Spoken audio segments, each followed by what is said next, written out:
আসসালামু আলাইকুম বন্ধুগণ, নতুন আবার একটি কাজ নিয়ে আপনাদের সামনে চলে আসছি। বন্ধুগণ দেখতে পাচ্ছেন যে একটি হ্যামকো কোম্পানির রাইস কুকারটা একবারে দেখা যাচ্ছে। দেখেন বন্ধুগণ, রাইস কুকারটা নতুন, কিন্তু এই রাইস কুকারটায় লাল বাতি আসতেছে না, হলুদ বাতিও আসতেছে না। তাই আপনাদের দেখাবো যে আসলে কি সমস্যা। আজকের ভিডিও ইউনিক ভিডিও হবে বন্ধুগণ, দেখতে থাকুন। মাত্র 20 টাকা রাইস কুকার ঠিক করে আপনাদের দেখাবো।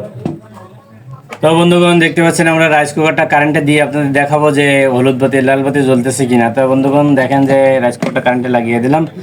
দেওয়ার পরে দেখেন এখানে কোনো বাতি নেই, হলুদ বাতিও নেই, লাল বাতিও নেই। তাই আপনাদের দেখাবো যে আসলে আমাদের রাইস কুকারটার কি সমস্যা। এটি একটি হ্যামকো ব্র্যান্ডের রাইস কুকার দেখতে পাচ্ছেন। তো চলুন বন্ধুগণ আমরা কাজটা শুরু করি। তো বন্ধুগণ আমরা রাইস কুকারটা খুলে নিয়ে আপনাদের দেখাচ্ছি যে আসলে কি সমস্যা। তো বন্ধুগণ দেখতে পাচ্ছেন যে কি সমস্যা আপনাদের দেখাচ্ছি।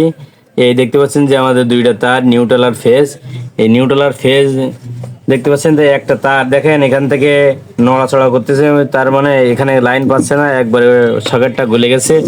তাই আপনাদের বন্ধুগণ এই সকেটটি আপনাদের চেঞ্জ করে দেখাচ্ছি যে আসলে আমাদের এই সকেটটাই মনে হয় সমস্যা ছিল। সকেটটা চেঞ্জ করার পরে আপনাদের দেখাচ্ছি, আপনারা দেখতে থাকুন। সকেটটা খুলি। তো দেখতে পাচ্ছেন যে আমরা সকেটের নাট দুটো খুলে নিয়েছি। এখন আপনাদের দেখাবো আসলে এর প্রাকৃতিক সমস্যা কি। এই দেখেন যে এর নাটটা এখানে গলে গিয়েছে, এই যে নড়াচড়া করতেছে, এই জন্য প্লাগে লাইন পায় না।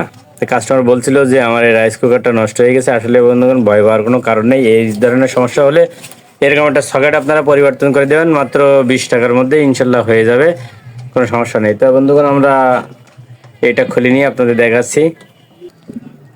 তো বন্ধুগণ আর একটা আমরা নতুন সকেট নিয়ে নিয়েছি। দেখেন এটা একবারে টাইট আছে, নতুন বেলায় সকেট সবসময় টাইট থাকে। তো আমরা সকেটটা লাগাই নিচ্ছি, লাগাই নিয়ে আপনাদের দেখাচ্ছি আসলে কি সমস্যা। তো মনে রাখবেন যে কোনো নাট যেন লুজ কানেকশন না থাকে। লুজ কানেকশন থাকলে কিন্তু আবার সকেট নষ্ট হয়ে যাওয়ার সম্ভাবনা বেশি থাকে। এই রাইস কুকারগুলো তো হাই ভোল্টেজ 700 থেকে 1000 ওয়াট পর্যন্ত হয় ম্যাক্সিমাম। তো এই রাইস কুকারগুলোর নাট লুজ থাকলে এই স্পার্ক করে এই কানেক্টরগুলো নষ্ট হয়ে যেতে পারে, আর কানেক্টরগুলো নষ্ট হয়ে গেলে এরকম সমস্যায় পড়তে হয়। তো বন্ধুগণ দেখতে পাচ্ছেন আমরা সকেটটা লাগিয়ে নিয়েছি। এই ধরনের যদি সমস্যা হয় বাসা বাড়িতে, তাহলে আপনারা বুঝতে পারবেন যে প্লাগটা খুলে হাত দিয়ে একটু নাড়াচাড়া দিলে বুঝতে পারবেন যে এরা নড়াচড়া করতেছে। তখন এই সকেটটা চেঞ্জ করে নেবেন, চেঞ্জ করে নেওয়ার পরে ঠিক হয়ে যাবে ইনশাল্লাহ। তো আমরা এখন লাইন দিয়ে আপনাদের দেখাবো যে আসলে আমাদের কাজটা হয়েছে কিনা। তো বন্ধুগণ লাইন দিচ্ছি। তো বন্ধুগণ দেখতে পাচ্ছেন আমরা রাইস কুকারটা সকেট লাগানোর পরে ঠিক করার পরে আপনাদের দেখাচ্ছি হলুদ বাতি আর লাল বাতি কিরকম কাজ করে। তো বন্ধুগণ দেখতে পাচ্ছেন যে এখন ওরাম কালার, তার মানে হলুদ বাতি আছে।